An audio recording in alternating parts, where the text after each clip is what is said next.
Repêchage, c'est Jérémy Tarou qui a réussi le deuxième chrono. Il y a donc seulement 3 Français derrière la grille de ce Grand Prix. Enfin 3 ou 4. Il y a Jérémy Tarou, pardon, Nicolas Aubin, Xavier Bogue et Anthony Boissière. Donc 4 tricolores, c'est sûrement le plus faible total depuis le début de l'année. Il faut dire aussi que les Français n'ont pas été épargnés depuis quelques temps. Blessure de Pascal Leray et de Christophe Pourcel. On va peut-être retrouver Antonio Cairoli de retour en mix en train de préparer sa trace. Tony, you're already world champion, but you're just not taking it easy on these guys anymore. How come? You just want to keep winning? Yeah, sure. You know, I like the sand. J'aime le sable. C'est vraiment un circuit très dur ici. It's really difficult to finish the race because it's really hard the track, and I just start and waiting the 10 minutes and then. Je vais prendre le départ et puis peut-être attendre les 10 premières minutes de course, attaquer ensuite.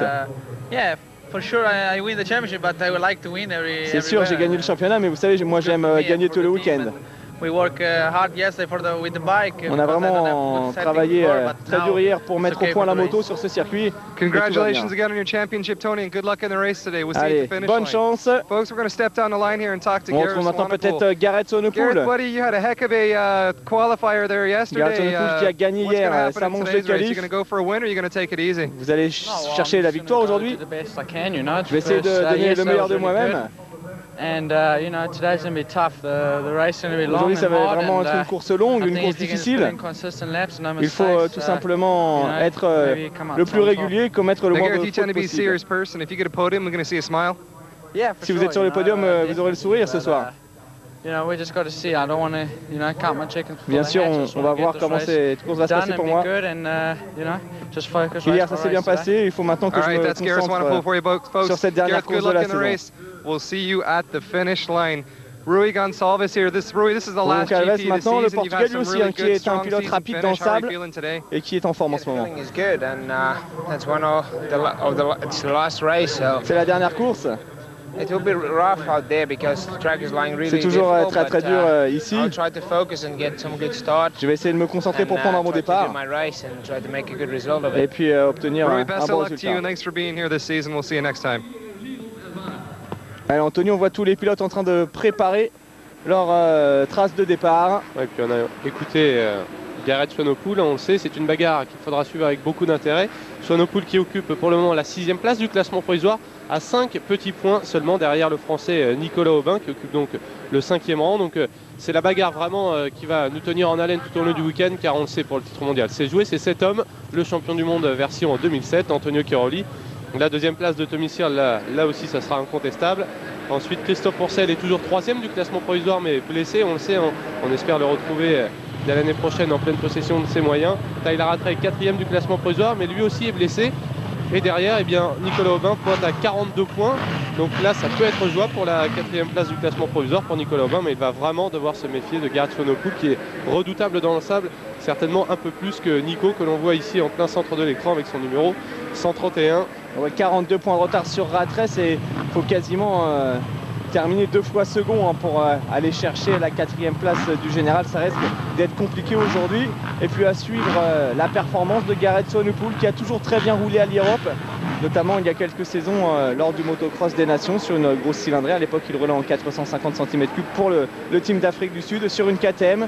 Donc Gareth Sonopoul qui fait clairement partie des outsiders, peut-être l'outsider numéro 1 derrière Cairoli. Puis pourquoi pas une belle performance d'Eric Higgins qui avait très bien débuté l'année avec de belles performances également lors du premier Grand Prix de la saison. C'était à Valkenswaard, c'est lui aussi un spécialiste du sable. Hier il a terminé 2e de la qualif. Higgins de retour après une longue blessure, lui aussi peut clairement jouer le podium de manche. Ouais, Higgins qui a terminé 2e de la 2e manche qualif. Le 3e homme c'était Tommy Searle. Tommy Searle encore une fois dans le coup, en 2,06 pour son meilleur tour. C'est le même temps pour Gareth Sonopoul qui a remporté cette qualif. Donc attention au pilote anglais qui reste vraiment sur une fin de saison canon. C'est lui qui a remporté le dernier Grand Prix. Il pointe à la 2e place du classement provisoire. Tommy Searle est lui aussi un client, pourquoi pas pour la victoire, mais c'est clair, le favori. Regardez alors que l'on découvre ce terrain toujours aussi détruit. L'Europe, c'est l'enfer pour les pilotes. On redécouvre la grille de départ. Cairoli, Sonopoul, Goncalves, Higgins, Sestola, Searle, Van Orbeek, Nicolas Aubin qui a quand même réussi une bonne séance qualif hier. Et puis on vous rappelle que si c'est le dernier Grand Prix de la saison, ce n'est pas le dernier grand rendez-vous sur l'antenne d'AB Moteur, puisqu'il y aura bien évidemment le Motocross des Nations le 23 septembre en direct de Butts Creek aux États-Unis avec la plus grande course de la saison. Jérémy Tarou qui reste sur une superbe performance avec son premier podium en championnat du monde réussi lors du dernier Grand Prix. Aujourd'hui, ça risque d'être un peu plus difficile pour Jérémy. On l'a vu très loin sur la grille de départ. On le sait, dans ces conditions, le départ sera évidemment primordial pour espérer monter sur le podium. Ouais, Jérémy Tarou qui l'a dit clairement, le sable c'est pas sa spécialité. Lui qui est actuellement en négociation avec le team KTM Silver Action pour repartir dans les mêmes conditions l'année prochaine. Ça serait une très bonne nouvelle pour Jérémy. On sait également que Pierre-Alexandre Renet en MX1 a signé chez le team Suzuki TK avec une bonne machine et l'aide de l'usine pour l'année prochaine. Donc bonne nouvelle du côté de Pela. On reparlera de tous les transferts tout au long de cette journée, mais pour l'instant on va se concentrer sur ce tout premier départ. Nous sommes à l'Europe, les Pays-Bas. Antonio Cairoli, Garrett Swanepoel, c'est parti pour la première manche. Allez, avec bon départ de Swanepoel et Cairoli qui s'est fait serrer à l'intérieur. Il devrait s'en sortir avec sa bonne trajectoire, mais c'est Swanepoel. Ouais, puis Tommy Searle qui a fait le all shot avec la KTM, qui était pourtant moins bien placé à l'intérieur et qui semble-t-il a pris le meilleur départ. Cairoli, on l'a vu, il est vraiment assez loin. Il y a du bon départ également pour Rui Goncalves peut-être. Les KTM aux avant-postes, effectivement Tommy Searle devant et une KTM Silver Action. Carl Nunn, me semble-t-il, a également pris un bon départ. Kenneth Gundersen est là lui aussi dans le coup. Ah, c'est vrai que Kenneth Gundersen, on n'en a pas trop parlé, le Norvégien, mais lui aussi c'est un client pour le sable. Regardez, il est à droite avec son numéro 12. Rui Goncalves, on l'a vu. Swanepoel, Sestola, pas de nouvelles de Nicolas Aubin. Ah, puis très mauvais départ de Cairoli. On a aperçu Antonio Cairoli avec son numéro 222 avec une première chute là-bas, accrochage derrière. On n'a pas vu quels étaient les pilotes impliqués. Et puis tout de suite l'attaque peut-être de Kenneth Gundersen, le Norvégien. Alors Tommy Searle qui va ressortir avec plus de vitesse pour aborder ces vagues. C'est bien le pilote KTM qui reste aux commandes de cette manche, mais effectivement Kenneth Gundersen impressionne dans ce premier tour. Regardez le pilote Yamaha qui attaque une nouvelle fois Tommy Searle. Comme d'habitude, lui aussi il est rapide dans le sable, le sud-africain sur la KTM du team Sarols. Kenneth Gundersen qui attaque peut-être pour prendre la tête de cette première manche. C'est toujours un plaisir de découvrir ce circuit de l'Europe qui évolue à chaque tour. Vraiment un pilotage particulier pour aller chercher du gros résultat avec Wyatt Harris qui avait déjà brillé à Valkenswaard et qui démontre une nouvelle fois tout son talent dans la Suisse. Wyatt Harris vraiment à l'attaque, légèrement trop long sur cette table, mais qui continue de mettre la pression sur Tommy Searle et surtout qui reste au contact du leader. Allez, changement de trajectoire à l'intérieur pour Wyatt Harris. À droite, on voit Tommy Searle le coude à coude avec cette portion extrêmement technique qui va se détruire au fil de la journée. Et Wyatt Harris qui prend finalement le meilleur sur Tommy Searle. Et puis Anthony et Garrett Swanepoel qui est déjà en train de revenir. Elle est quatrième devant Rui Goncalves. Attention. Petite erreur de Wyatt Harris à la réaccélération et tout de suite regardez Tommy Searle. C'est l'une des clés du succès dans le sable. Trouver la motricité, trouver la traction et éviter les pièges qui font perdre énormément de puissance. L'attaque de Tommy Searle, elle est payante. Il repasse en seconde position. Tommy Searle qui a vraiment bien progressé tout au long de sa saison. C'est un pilote complet. Il a travaillé avec Stefan Everts. Le pilotage dans le sable, justement, il était présent en début de saison à Loon Plage, quelques jours seulement avant le premier Grand Prix. Et Tommy Searle, actuellement deuxième du classement provisoire, qui est désormais peut-être capable d'aller chercher un podium de manche dans ces conditions si particulières. Et j'ai l'impression qu'il y a également Rick Higgins qui est bien parti, Anthony, avec la Suzuki. Et Rick Higgins qui pointe actuellement à la 6e place. Allez, Tommy Searle qui reste au contact du leader. Et les deux hommes de tête qui commencent déjà à se détacher. Tommy Searle qui récupère les commandes de cette manche. Et pour le moment, dans la bagarre qui oppose Garrett Swanepoel à Nicolas Aubin au classement provisoire, avantage le pilote Kawasaki qui pointe toujours en 4e position et qui attaque pour revenir maintenant grappiller quelques mètres et revenir pourquoi pas sur le podium. D'autant que Nicolas Aubin il est très loin, 23e seulement, un très mauvais départ. Et toujours ce duo en tête, Tommy Searle face à Kenneth Gundersen. Et puis derrière, regardez quand même le pilotage très agressif d'un garçon comme Wyatt Davis qui se donne vraiment à 100% et qui va peut-être attaquer maintenant Kenneth Gundersen. Retour de Swanepoel derrière, Eric Higgins qui est dans le coup avec Rui Goncalves. Et puis l'information, elle nous vient peut-être du côté d'Antonio Cairoli qui est 9e actuellement seulement. Alors il reste du temps, mais les premiers pilotes ont un rythme assez intéressant. Ça risque peut-être d'être assez dur de revenir rapidement. De Garrett Swanepoel à l'intérieur peut-être pour prendre la 3e place. C'est passé pour le pilote Kawasaki. Attention à Swanepoel, on l'a dit tout à l'heure, vainqueur de sa qualif hier. C'est un client pour la victoire aujourd'hui et il est en train de le prouver dès les premiers tours de cette première manche. Ouais. Et puis Antonio Cairoli qui est déjà maintenant sur les talons d'Eric Higgins. Il pointe à la 7e place, le voici. Antonio Cairoli, le champion du monde, vainqueur la semaine dernière en Grande-Bretagne de son premier Grand Prix MX1.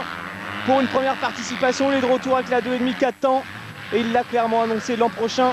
Pas question de rouler avec la 450, il repartira à l'assaut du MX2. Allez, il attaque en roue arrière, ça devrait passer peut-être à Cairoli. Cairoli à l'extérieur, superbe attaque du pilote italien qui, malgré son titre de champion du monde en poche, ne ménage pas ses efforts pour revenir aux avant-postes. Il l'a dit, ce qui l'intéresse aujourd'hui, c'est la victoire. Et il est actuellement sur un très bon rythme. Antonio Cairoli, regardez, déjà revenu au contact de Rui Goncalves. Alors Antonio Cairoli à la poursuite d'une nouvelle victoire de manche. Devant pourtant, le rythme est soutenu avec Tommy Searle qui roule en 2,08 en ce moment. C'est les meilleurs chronos. Nicolas Aubin 21e. Alors c'est simple, si Garrett Swanepoel veut aller chercher la 4e place du championnat à son compatriote Tyler Rattray, il faut vraiment marquer pas mal de points. Il en a 47 de retard. Avec Cairoli, ça va revenir très vite. Regardez, il a déposé Rui Goncalves. Il est déjà revenu au contact quasiment de ce groupe de tête, toujours emmené par Tommy Searle, mais sous la menace d'un excellent Kenneth Gundersen. Et regardez Garrett Swanepoel qui revient doucement mais sûrement sur les 2 hommes. Changement de leader à nouveau avec cette passe d'armes entre Gundersen et Tommy Searle. Kenneth Gundersen, Tommy Searle au coude à coude. On pensait que l'anglais avait fait la différence. Le norvégien ne lâche rien et derrière c'est Garrett Swanepoel une nouvelle fois qui se rapproche. On vous rappelle que le 3W abmotor.tv est ouvert pour poser vos questions tout au long de cette journée. Wyatt Davis toujours bien placé en 4e position devant maintenant Antonio Cairoli, Eric Higgins et Rui Goncalves. Allez, Tommy Searle à l'intérieur qui ferme les portes. Long race, voilà ce qu'on vient de mettre. Effectivement, cette manche elle va être très longue. On parle de la technique et du sable, mais on le sait, le physique fera également la différence pour s'imposer avec l'attaque une nouvelle fois de Gundersen qui va essayer de s'infiltrer ici à l'intérieur. Belle explication entre Searle et Gundersen. Et ça ne profite pas pour le moment à Swanepoel qui n'arrive pas vraiment à revenir au contact. Alors ce circuit de l'Europe qui est clairement le plus compliqué physiquement de la saison. C'est Stefan Evers lui-même qui en parlait l'année dernière encore. Regardez ce passage là-bas à l'intérieur peut-être de Kenneth Gundersen avec Tommy Searle à ses côtés, le Norvégien qui semble avoir repris un tout petit peu d'avance, mais finalement c'est l'Anglais qui conserve le leadership. C'est ça qui est intéressant sur ce type de circuit, Anthony, c'est qu'il y a quasiment 5 trajectoires possibles par virage. Alors on peut changer de leader, porter des attaques quasiment à tous les endroits. On vient de le voir sur ces images, regardez Tommy Searle, Kenneth Gundersen qui ont des trajectoires vraiment complètement opposées malgré tout, les 2 pilotes qui sont dans le même rythme et qui ne se gênent pas, et ça c'est vraiment la magie du sable. Et regardez derrière, il va falloir se méfier. Oh, l'attaque du Norvégien, elle est belle. Il n'a pas hésité à aller bloc passer, s'appuyer sur les roues de la KTM, et derrière Swanepoel qui s'est rapproché clairement. Tommy Searle va devoir réagir. Et puis surtout il y a Wyatt Davis qui reste dans le rythme. Regardez, il attaque Garrett Swanepoel. Allez, 4 hommes pour l'instant dans un mouchoir de poche. Wyatt Davis avec la KTM là-bas, effectivement, qui est vraiment dans le coup. Et puis Cairoli en train de faire le forcing pour se rapprocher. Mais Antonio Cairoli l'a dit tout à l'heure, je ne vais pas m'affoler dans les 10 premières minutes de course et je verrai ensuite s'il faut attaquer, ce qu'il faut faire. Il sait parfaitement gérer son effort, Cairoli.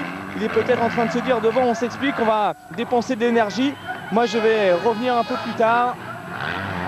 C'est sûr que pour le moment, Tommy Searle et Kenneth Gundersen ne ménagent pas leurs efforts. On les voit, ils attaquent, ils sont à 110% depuis le premier tour de cette course, alors qu'il reste encore 26 minutes. Elle va être très longue cette manche.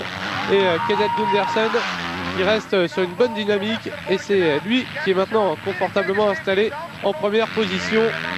Allez, Kenneth Gundersen qui n'a pas gagné une manche cette saison, qui devrait normalement remonter en MX1 l'année prochaine.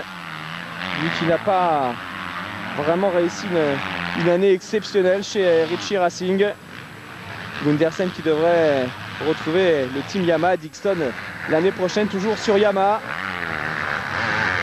Et puis peut-être de bonnes nouvelles, Anthony, du côté de Rogenbourg. Attention derrière, où Tommy Sears qui vient de se faire une grosse chaleur. Ouais, Swanepoel qui va tout de suite en profiter. Ouais, il sortait très large depuis le début de cette manche. Il allait chercher une trajectoire complètement à droite pour éviter les trous, mais là il s'est fait une belle frayeur. Tommy Sears qui reste sur ses roues, mais qui a maintenant perdu le contact avec Kenneth Gundersen et surtout qui vient de perdre une place. Il va devoir maintenant se méfier d'un certain Wyatt Avis. Et pour le moment, Cairoli qui ne revient toujours pas. Oui, peut-être une information, Anthony, concernant le championnat du monde MX3 et l'Europe qui se dispute aujourd'hui à Rogenbourg. C'est la finale de l'Europe et on sait qu'un Français peut viser le titre. Il s'agit de Gauthier Paulin. Gauthier qui a réussi une pole position assez énorme hein. Hier avec 2 secondes d'avance sur Philippe Hertz, le leader du championnat. Deuxième temps pour d'autres Français puisque Marvin Musquin et Kunsit Vongsana sont également dans le coup. Deuxième temps pour Marvin, le troisième pour Kunsit. Donc l'Europe, on vous tiendra au courant aujourd'hui. Et puis pole position d'Yves de Maria en MX3, elle aussi elle est très importante. Voilà, on retrouve Hilario Ricci qui nous parle de la performance de Kenneth Gundersen en nous expliquant que c'est sa dernière course pour l'équipe italienne et qu'il a envie de briller. Et ça se passe bien pour l'instant pour le pilote norvégien.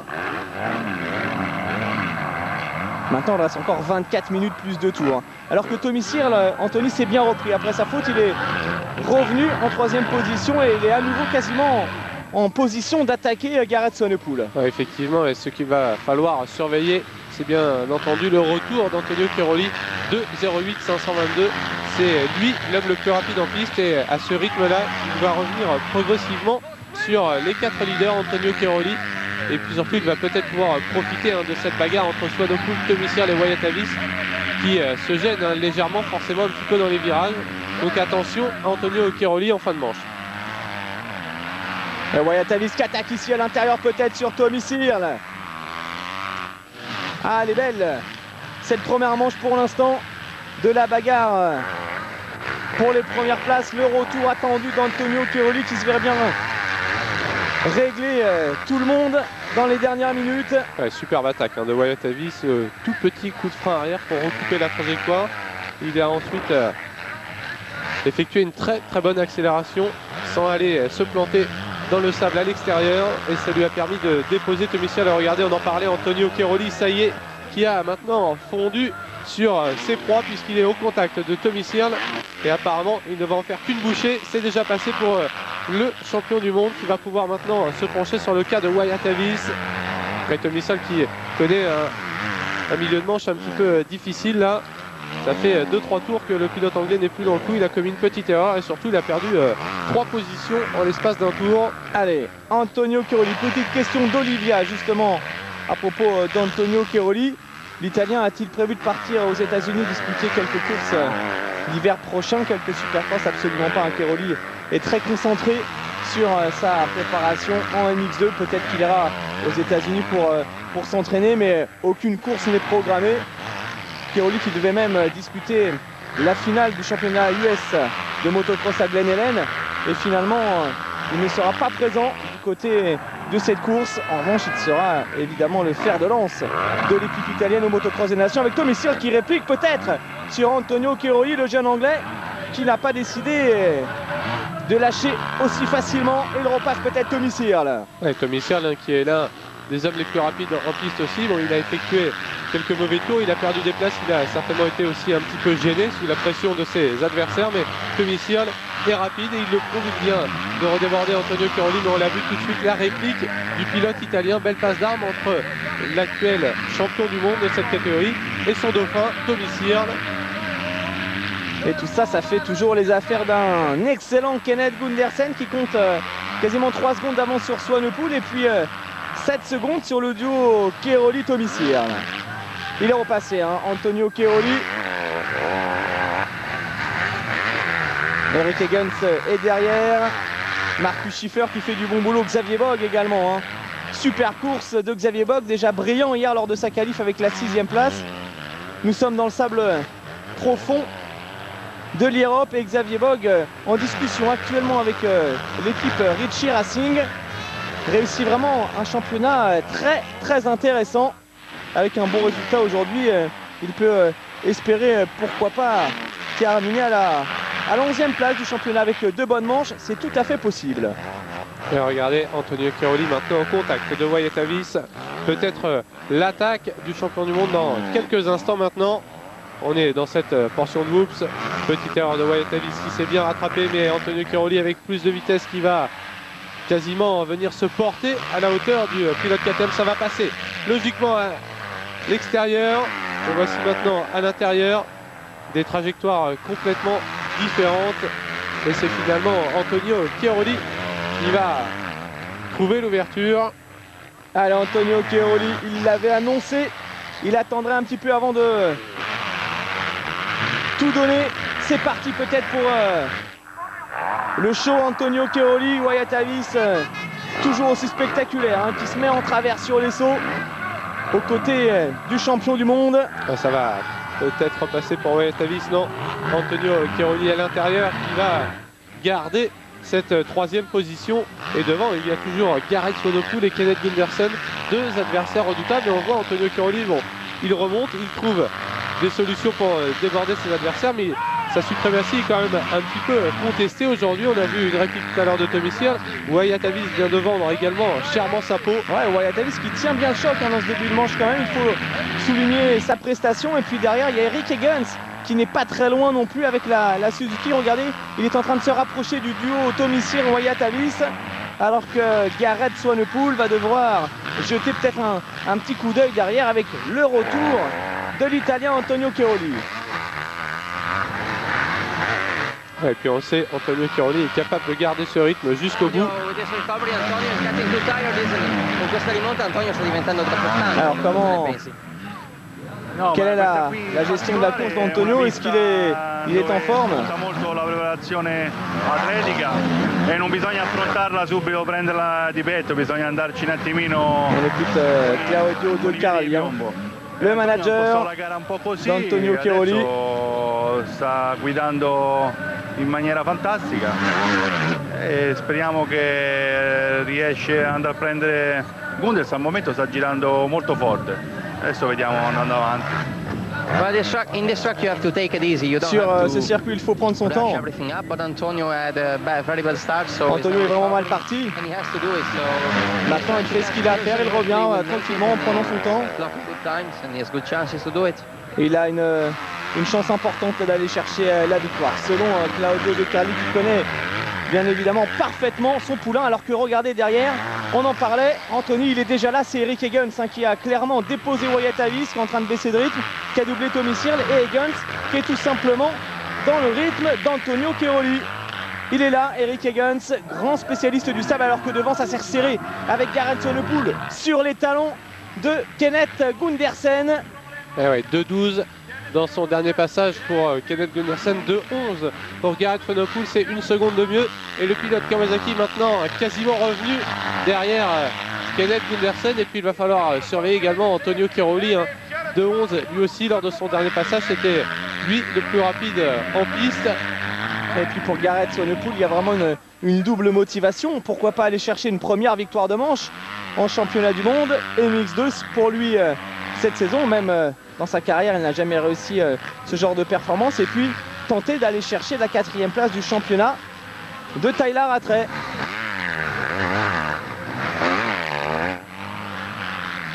Gareth Swanepoel qui revient, mais il faut quand même souligner cette excellente manche pour le moment de Kenneth Gundersen qui mène bien sa barque, longtemps en bagarre avec Tommy Searle en début de manche. Regardez maintenant où est le pilote anglais, actuellement second du classement provisoire. Et bien il est beaucoup plus loin. Marcus Schiffer qui roule bien également 7e, la 8e place pour Sessola. Et puis Xavier Bogue qui continue de nous sortir une superbe manche puisqu'il est 9e actuellement au guidon de la Yamaha. Nicolas Aubin revient lui aussi, au-delà de la 20e place tout à l'heure, il est désormais en 16e position. Mais pour l'instant, il serait débordé par Garrett Swanepoel pour la 5e place du classement final. Mais on le sait, un Grand Prix dans le sable n'est jamais terminé. Tout peut se passer, des erreurs, des chutes, des petits pépins mécaniques. Il y a 2 manches aujourd'hui. On tirera le bilan en fin de journée pour savoir le classement final de ce mondial MX2. Garrett Swanepoel, solide quand même dans son pilotage, Anthony. Ouais, puis 4 secondes 8 d'avance sur Antonio Chiaroli. Les temps sont quasiment similaires entre ces deux pilotes. Donc on ne s'attendait peut-être pas à voir le champion du monde autant en difficulté pour ce dernier Grand Prix de la saison, surtout qu'il reste sur la menace d'un excellent Eric Higgins. Ouais, Eric Higgins qui s'est rapproché d'Antonio Chiaroli, et dans son sillage, regardez Tommy Sears qui n'est pas décramponné encore. Il est toujours là, le pilote anglais. Vainqueur, on vous le rappelle, la semaine dernière de la première course de sa carrière en championnat du monde. Assuré de terminer 2e du championnat cette année et qui repartira l'an prochain avec forcément des objectifs encore plus élevés. Mais quoi qu'il en soit, la première saison de Tommy Sears chez KTM est une réussite. Ouais, vous avez vu le panotage de Garrett Swanepoel, regarde derrière, effectivement. Swanepoel, il va maintenant non seulement devoir s'attaquer à un certain Kenneth Gundersen, toujours leader de cette manche, mais également surveiller le retour derrière d'Antonio Chiaroli, quasiment 5 secondes toujours d'avance pour Garrett Swanepoel, mais il y a maintenant 2 facteurs à prendre en compte. Garrett Swanepoel pris en sandwich entre 2 pilotes Yamaha. Une manche qui doit faire plaisir à Pascal de Bordeaux qui nous regarde régulièrement sur l'antenne d'AB Moteur Infidèle. Alors on le salue et il va sans doute apprécier l'attaque de Garrett Swanepoel qui revient maintenant sur Kenneth Gundersen. Attention, petite faute du Norvégien. On a vu la Yamaha partir légèrement de travers et le pilote Kawasaki Molson est aux aguets derrière, bien campé en seconde position. C'est peut-être lui en ce moment qui fait la plus forte impression. Chiaroli n'arrive pas à revenir. Ça, c'est une donnée très intéressante. Il reste encore 14 minutes plus de tours. Et regardez la profondeur des ornières, la profondeur de ces vagues de l'Europe. C'est de plus en plus compliqué. Et les 2 hommes de tête en train de creuser l'écart, Anthony. Ouais, on l'a vu tout à l'heure, Antonio Chiaroli, on le pensait peut-être plus rapide que ces 2 pilotes, en mesure de revenir se mêler à cette bagarre pour la victoire de manche, mais Antonio Chiaroli pour le moment il est toujours relégué à quelques secondes derrière Garrett Swanepoel qui attaque et qui revient progressivement petit à petit sur le leader. L'explication va avoir lieu maintenant dans quelques instants et effectivement manche vraiment concluante de Garrett Swanepoel qui ne s'affole pas et on le voit, il ne fait pas n'importe quoi, il a ses trajectoires, il a pourtant Kenneth Gundersen maintenant à quelques mètres devant lui, mais il ne s'affole pas, il reste sûr de son pilotage de cette trajectoire et ça va quand même finir par payer pour Garrett Swanepoel. La première attaque sera la bonne et le pilote Kawasaki s'affiche maintenant clairement comme un sérieux prétendant à la victoire. Ah ouais, c'est sûr, il est vraiment très bien parti dans cette manche, même si Chiaroli est au bout là-bas. Grosse impression en ce moment du côté de Garrett Swanepoel, encouragé par le team Kawa Molson. Et dans le team Kawa Molson, il y a le directeur technique, c'est un Français, Fred Lavergne, qui doit forcément être satisfait des performances de son pilote. On revoit ce dépassement de Garrett Swanepoel et puis Kenneth Gundersen qui ne résiste pas bien longtemps. Ça, c'est certainement un des signes de fatigue de la part du pilote Yamaha qui va tout de suite prendre quelques mètres. Pas de réplique en perspective. Et Kenneth Gundersen certainement en train de lâcher physiquement, on le voit commettre des petites erreurs. Et maintenant il va clairement devoir se méfier du retour d'Antonio Chiaroli. Alors Garrett Swanepoel qui a été confirmé l'an prochain chez Kawasaki Molson, qui sera soutenu officiellement par l'usine en MX2 avec comme coéquipier Stephen Sword. On a aperçu derrière Antonio Chiaroli, 12 minutes encore, plus de tours. Pour revenir sur les 2 leaders, sur Swanepoel et sur Gundersen, Eric Higgins c'est un très beau 4e actuellement. Et c'est vrai que Kenneth Gundersen accuse le coup en ce moment. Tommy Sears 5e devant Marcus Schiffer, Wyatt Avis, Mathis Estola. Et on espère retrouver Xavier Bogue, premier français de cette manche actuellement devant Rui Goncalves qui a perdu pas mal de terrain. Après pourtant un bon départ. Et regardez Antonio Chiaroli là-bas, il a dans son viseur Kenneth Gundersen.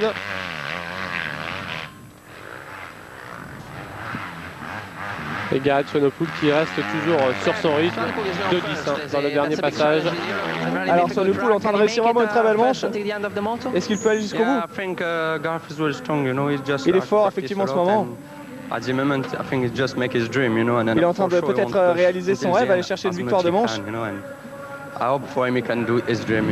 J'espère vraiment qu'il va y parvenir. J'espère qu'il va rester à cette place. Voilà, c'était Fred Laverne justement. Le Français du team Kawa Molson qui s'occupe de toute la partie technique de ces Kawasaki 250 KXF1 très performante. Et c'est la plus belle saison en ce moment de Garrett Swanepoel. Alors cette année on a vu plusieurs pilotes remporter des manches. Il y a eu Antonio Cairoli, il y a eu Tommy Searle, Christophe Pourcel, Nicolas Aubin et pourquoi pas aujourd'hui Garrett Swanepoel. C'est clair qu'il est bien parti, Garrett Swanepoel, 2-10 dans son dernier passage lorsqu'il a débordé Kenneth Gundersen. C'est clairement l'homme le plus rapide en piste, c'est plus d'une seconde plus rapide que Antonio Cairoli que l'on voit ici à l'image et qui est en train pour sa part de revenir petit à petit sur Kenneth Gundersen.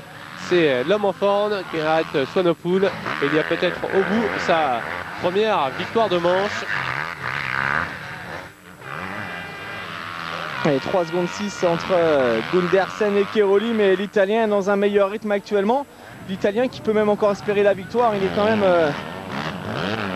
très rapide depuis quelques minutes.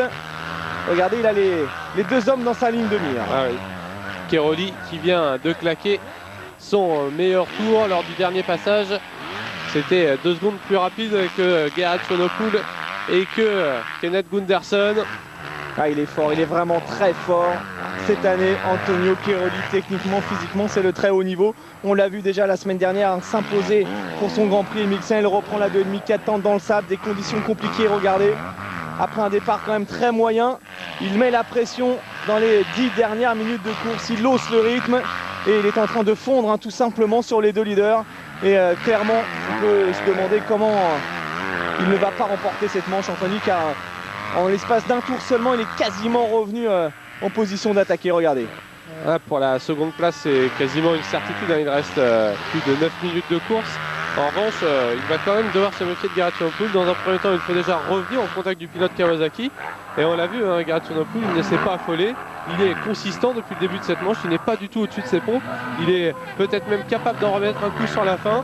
Et pour le moment, à mon avis, il gère un petit peu cette manche. Donc Swanepoel reste quand même un gros client pour la victoire, mais c'est clair que derrière, Antonio Cairoli a l'habitude des fins de manche canon. Et regardez maintenant, il est quasiment revenu dans la roue arrière de Kenneth Gundersen. En revanche, a priori, c'est Tommy Searle qui a dû se griller pas mal de ses cartouches en début de course en attaquant énormément, puisque le pilote anglais a clairement lâché prise maintenant. Il n'est plus en mesure de jouer le podium. Il est certes 5e derrière Eric Higgins, mais assez loin du trio de tête.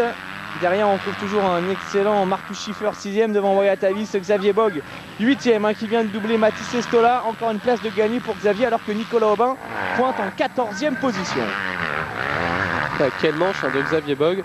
On disait que les Français n'étaient pas forcément très à la fête dans les conditions sablonneuses. Et bien Xavier Bogg est en train de nous prouver le contraire. Rapide, consistant tout au long de la saison. Il confirme lors de ce dernier rendez-vous dans des conditions extrêmement difficiles. Alors que là, on revient sur l'attaque d'Antonio Cairoli qui va prendre le meilleur sur Kenneth Gundersen. Le pilote italien qui n'a fait qu'une bouchée de Gundersen et qui va maintenant pouvoir se focaliser sur la victoire de manche et la première place toujours détenue par Garrett Swanepoel. Et regardez ce dépassement au ralenti, c'est parfaitement joué. Il y a plus de vitesse pour Antonio Cairoli. Et puis dans la foulée, les petits gestes techniques, on déleste la roue avant. Il pilote vraiment très bien dans le sable. Antonio Cairoli il a parfaitement assimilé cette technique si particulière. Et on se retrouve maintenant avec vraiment les 2 hommes forts de ce Grand Prix de l'Europe aux 2 premières places. On pense évidemment à Garrett Swanepoel qui garde toujours une petite marge de manœuvre sur Antonio Cairoli, auteur d'une superbe remontée, sans s'affoler. Le pilote italien, il garde son rythme et surtout il garde les mêmes temps chrono tout au long de la manche. Et c'est ce qui est en train de faire la différence. Alors vous êtes nombreux à nous poser également des questions concernant Christophe Pourcel. Son état de santé, Christophe qui se remet de son opération après sa très grave blessure au sacrum. Il est rentré dans un centre de rééducation, ça va de mieux en mieux et on vous donnera encore plus de nouvelles du champion du monde de l'an passé lors du motocross des nations. C'est sûr que Christophe Pourcel va mettre plusieurs semaines, même plusieurs mois sans doute, à retrouver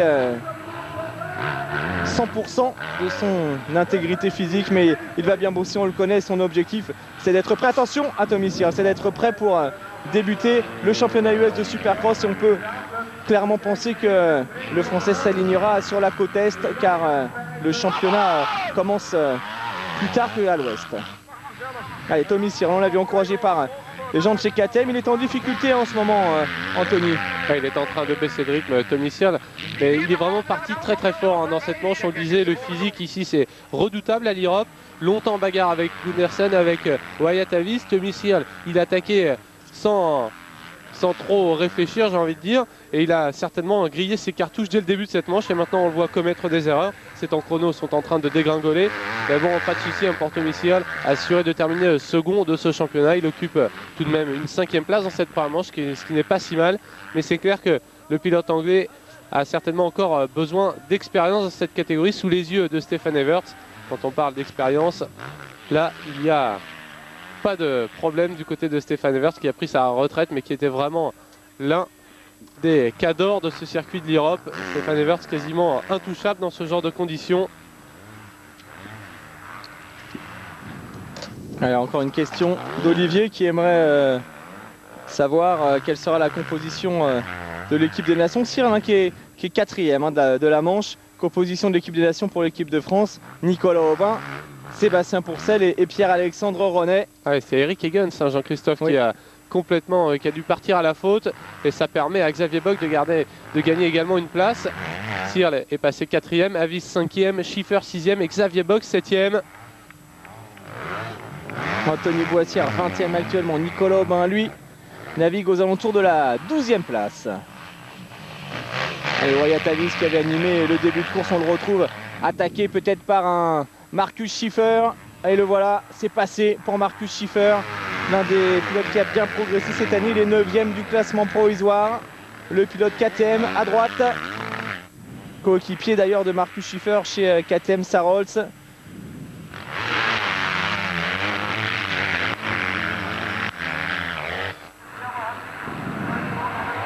Et Wyatt Davis qui était dans le coup en termes de vitesse dans les premiers tours pour jouer la victoire, mais regardez, on ne cesse de le répéter, le physique qui fait la différence aujourd'hui. Wyatt Davis maintenant en bagarre pour défendre sa place.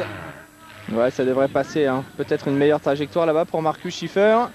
Et puis derrière, on aperçoit un Xavier Bock vraiment étonnant qui revient en ce moment. Il peut encore espérer terminer mieux qu'à la 7e place, hein, le Français. On l'a aperçu sur la Yamaha. Vraiment un garçon qui prend confiance en lui. Depuis quelques semaines, il est régulièrement dans les points, Xavier. Ouais, là, il peut vraiment faire un bon coup. Un dernier passage en 2,16 pour Xavier Bock, 2,20 pour Marcus Schiffer, 2,19 pour Wyatt Davis. Donc à ce rythme-là, Xavier Bock pourrait quasiment intégrer le top 5. Il faut maintenant tenir ce rythme jusqu'au bout. Il ne reste plus beaucoup de tours à couvrir dans cette manche. Ouais, 3 minutes plus de tours. Ça laisse quand même encore un petit peu de temps, car le tour est long hein, ici à l'Europe. Et tout ça, c'est de bon augure, hein, car on l'expliquait tout à l'heure, l'Alsacien est en discussion avec le team Ritchie Racing pour l'an prochain. De bonnes performances en fin de saison pourraient lui ouvrir les portes d'un team officiel. On retrouve le leader, Garrett Swanepoel, 2 minutes 53 plus de tours. Et vous aviez raison, Anthony, pour l'instant, il réussit à contenir le retour d'Antonio Chiaroli. C'est un Garrett Swanepoel vraiment solide en tête de cette première manche. Ah oui, on le voit sur ses temps, hein, 2,13, 2,12, 2,12, un meilleur temps en 2,09 en début de course.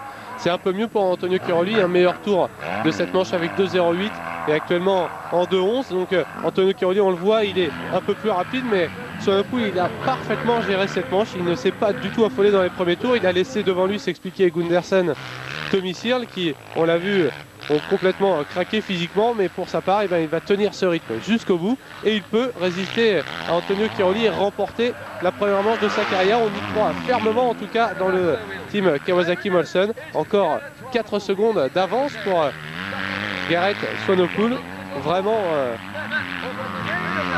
extrêmement performant aujourd'hui sur ce circuit de l'Europe. On le voit, il est propre, il ne commet pas d'erreur, il n'est pas fatigué, Garrett Swanepoel, il est toujours dans les mêmes temps chrono.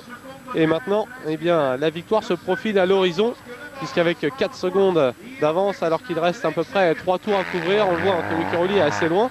Et il a quand même géré, il a gardé cette marge de 4 secondes d'avance. C'est très très fort ce qu'est en train d'accomplir Gareth Swanepoel.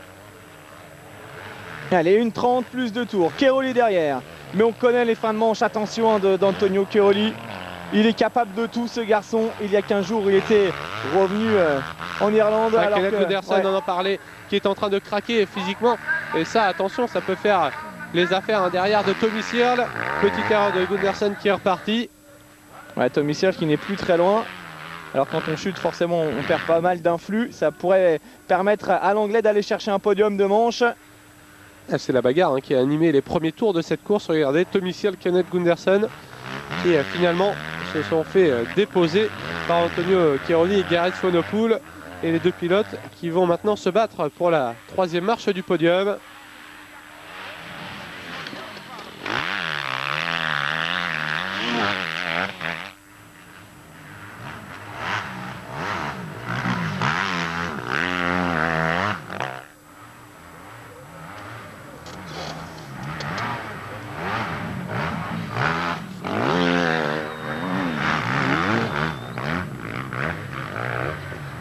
Allez, Tommy Searle à l'attaque à moins de 20 secondes maintenant de l'arrivée de cette manche. Il a dans son viseur Kenneth Gunderson qui vient de partir à la faute et qui a du mal manifestement à se remettre dans le rythme. Certainement pas mal de fatigue pour le pilote Yamaha. Alors que de ce côté, Tommy Searle attaque encore et toujours. C'est un battant, le pilote anglais.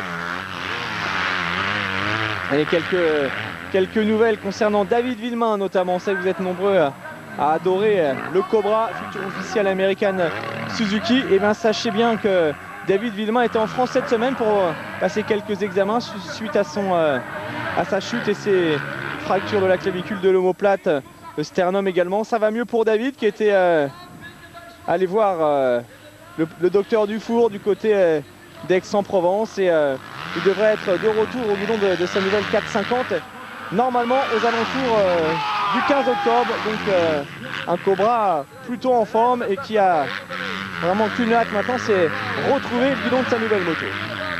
Et puis on va également peut-être faire un petit coucou à Xavier Fabre, le freestyler, qui s'est gravement blessé lors d'une tentative de backflip manquée, puisque Xavier s'est fracturé des poignets, pas mal de problèmes pour lui.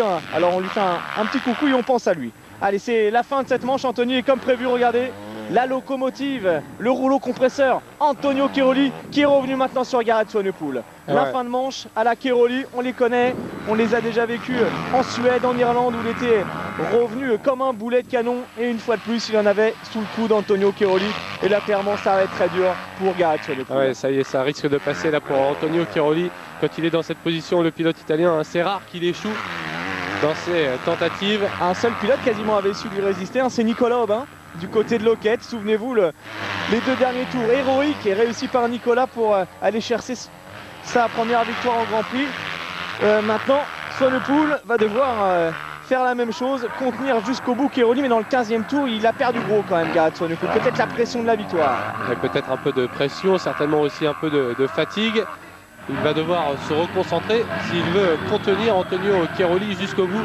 Elle va être belle, elle va être chaude cette fin de manche, d'autant que les attardés vont également venir se mêler à la fête. Regardez, Swanepoel avec l'erreur d'Antonio Cairoli. Ah ouais, c'est bien ce qu'il est en train de faire de Swanepoel. Il ne faut pas craquer, résister. Il reste un tour. Tu as une chance, c'est le message passé. Attention aux attardés. Espérons que les drapeaux bleus soient de sortie. Swanepoel qui va perdre un petit peu de temps. Regardez la réaccélération d'Antonio Cairoli qui va essayer de recouper la trajectoire ici. Il s'infiltre à l'intérieur, ça va sans doute passer pour Antonio Cairoli. C'est chaud, Antonio Cairoli Anglis qui vient peut-être de prendre le commandement de la manche pour la première fois, c'est fait. L'Italien est incroyable. Il faut maintenant réagir tout de suite du côté de Gareth Swanepoel. Ça risque quand même d'être compliqué. Regardez Antonio Cairoli qui est à 200%. Il en avait sous le coude et physiquement c'est vraiment la grosse performance, la grande classe d'Antonio Cairoli tout au long de la saison, quelles que soient les conditions, quelle que soit la course. Il a toujours fait des fins de manche canon, il est irréprochable, parfaitement préparé. C'est même hallucinant de le voir. Alors regardez, il avait pourtant comme une petite faute ici. Il se ressaisit tout de suite. Une grosse accélération pour revenir au contact de Gareth Swanepoel. Et cette attaque, on recoupe la trajectoire. On remet les gaz tout de suite et on vient couper la trajectoire de Gareth Swanepoel. C'est impeccable pour Antonio Cairoli qui va priver Swanepoel de la victoire de manche. Le pilote Kawasaki qui avait pourtant été solide tout au long de cette manche, mais qui peut barrer la route d'Antonio Cairoli lorsqu'il est déchaîné comme ça? Bah, probablement pas grand monde, hein. C'est une certitude.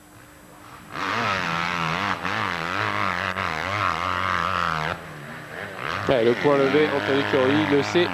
Ce tour n'est pourtant pas terminé, mais il commence déjà à régaler les fans, applaudi par tous les supporters venus en nombre ici autour de ce circuit de l'Europe pour assister à une nouvelle démonstration d'Antonio Cairoli, pourtant mal parti. Il a débordé un à un tous ses adversaires, il n'a pas commis de grosses erreurs dans cette manche et il a parfaitement abordé ce dernier tour pour trouver l'ouverture sur Gareth Swanepoel et signer d'ici quelques instants une superbe victoire. Le pauvre Swanepoel qui réalise tout de même une superbe manche en terminant second et qui surtout fait la très bonne opération en reprenant la 5e place du classement provisoire à Nicolas Aubin. Et puis surtout il va marquer 22 points dans cette manche. Il en avait 47 de retard sur Tyler Rattray blessé qui occupe la 4e place du classement provisoire. Donc Swanepoel maintenant peut-être en mesure de terminer 4e de ce championnat. Pour cela il faut gagner impérativement la 2e manche, hein. Ouais, mais il en a les capacités, on l'a vu. Ouais, Cairoli, il a lâché prise dans le dernier tour Swanepoel, donc il termine à 5 secondes. Quelle course d'Antonio Cairoli qui a appliqué exactement la stratégie dont il avait parlé avant le départ. Ne pas s'affoler au début, prendre son rythme petit à petit, accélérer sur la fin. Voici maintenant Kenneth Gundersen menacé par Tommy Searle jusqu'au bout. Et Gundersen qui va arracher son podium de manche devant un excellent Tommy Searle quand même, qui fait une fin de course intéressante. On attend la suite du classement avec peut-être la 5e place pour Mathis Estola qui lui aussi a réussi une fin de course énorme. Et puis Nicolas Aubin qui termine comme un boulet de canon pour revenir à la 8e place. Ça aussi c'est important quand même, Anthony, car on ne sait pas ce qui peut se passer dans le sable. Avec une 8e place, il marque quand même de bons points. Il reste en course pour la 5e place finale du championnat. C'est clair, hein. Superbe fin de manche de Nicolas Aubin, superbe performance de Xavier Bogue. Les Français qui ont prouvé malgré ces conditions difficiles qu'ils pouvaient également jouer les premiers rôles. Et ça c'est une donnée importante, hein, pour viser l'année prochaine encore mieux Nicolas Aubin et Xavier Bogue. 7e et 8e, c'est bien. Alors que Anthony Boissière lui termine en 18e position. Et on attend donc la fin de cette manche. Les écarts sont importants, hein, toujours dans le sable, forcément. Car Gundersen termine quand même à 41 secondes du vainqueur. Sestola 5e, 1 minute 06 d'Antonio Cairoli. Et Cairoli est en train de se réhydrater. Il a beaucoup donné dans cette manche, comme tous les pilotes.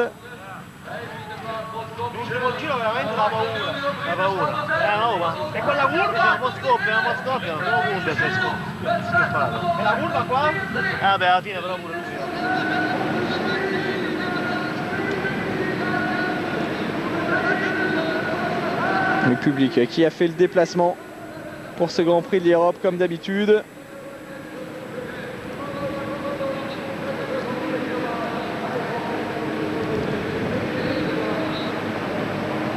On aperçoit des supporters de Tommy Searle notamment. Et pas mal des garçons engagés, hein, qui seront au motocross des nations. Cairoli bien sûr, Swanepoel, Tommy Searle, Nicolas Aubin. Voici le classement donc de cette manche. Fin de course d'enfer pour Nicolas Aubin, au-delà de la 20e place. Il termine dans le top 8 ici à l'Europe. Ça prouve que la condition physique est là. 9e place pour Wyatt Avis. Van Orbeck, le pilote belge 10e devant son coéquipier. Et puis un Rui Goncalves en revanche qui a vraiment baissé de rythme alors qu'il était très bien parti.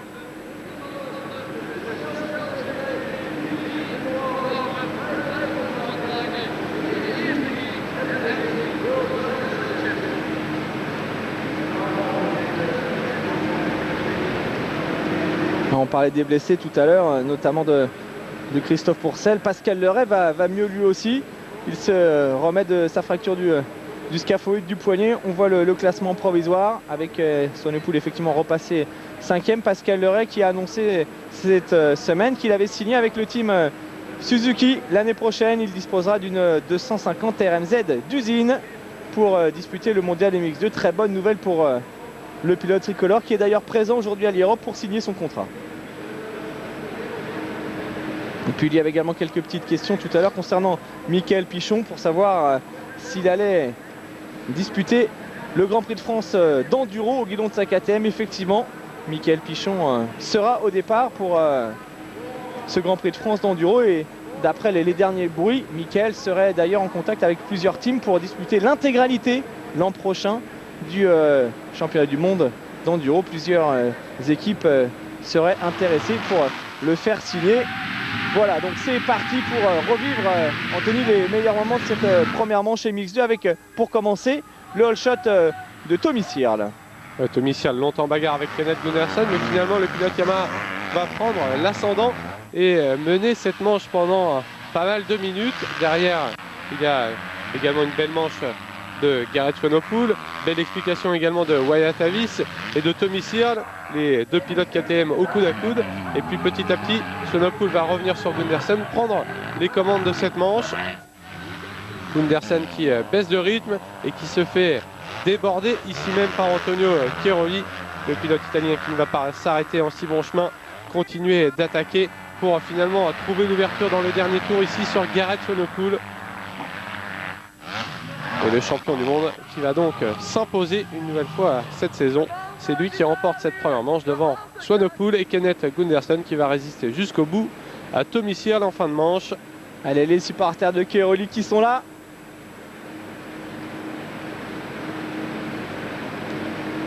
Chris, to pass Garrett Swanepoel, were you at the limit? Yeah, I was surprised from him.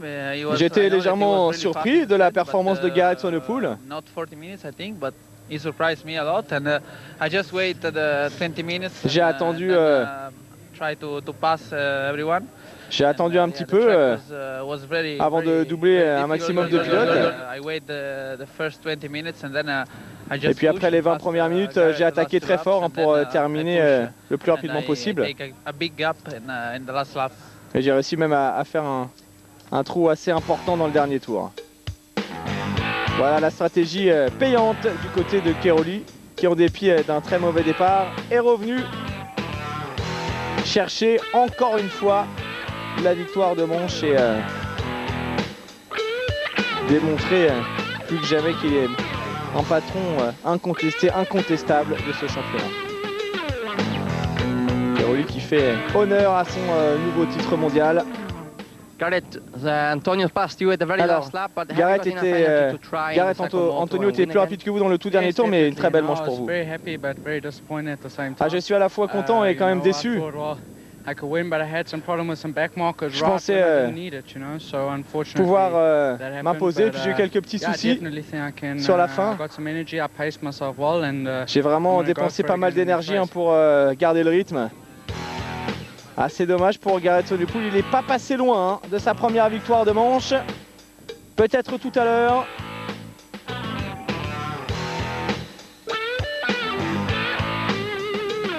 Faut pas oublier quand même que Cairoli a pris un mauvais départ et que malgré tout il a réussi à revenir donc pour s'imposer aujourd'hui face à l'Italien. Swanepoel devra sortir une course encore plus forte que tout à l'heure. Kenneth Gundersen, le troisième homme. Vous êtes bien parti. Jusqu'à présent, je suis très mal parti tout au long de l'année et là, pour une fois, je suis parti devant. Je savais que j'avais la possibilité de pouvoir rouler devant. Aujourd'hui, je suis bien parti. J'ai été un peu fatigué car je n'ai plus l'habitude de rouler avec les tout premiers, le rythme est plus élevé. Maintenant, c'est important pour moi de terminer l'année avec de bonnes manches.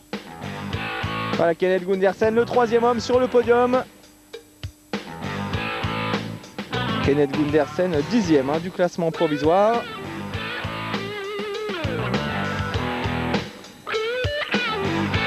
Gundersen qui avait très bien débuté l'année lors de l'ouverture du championnat.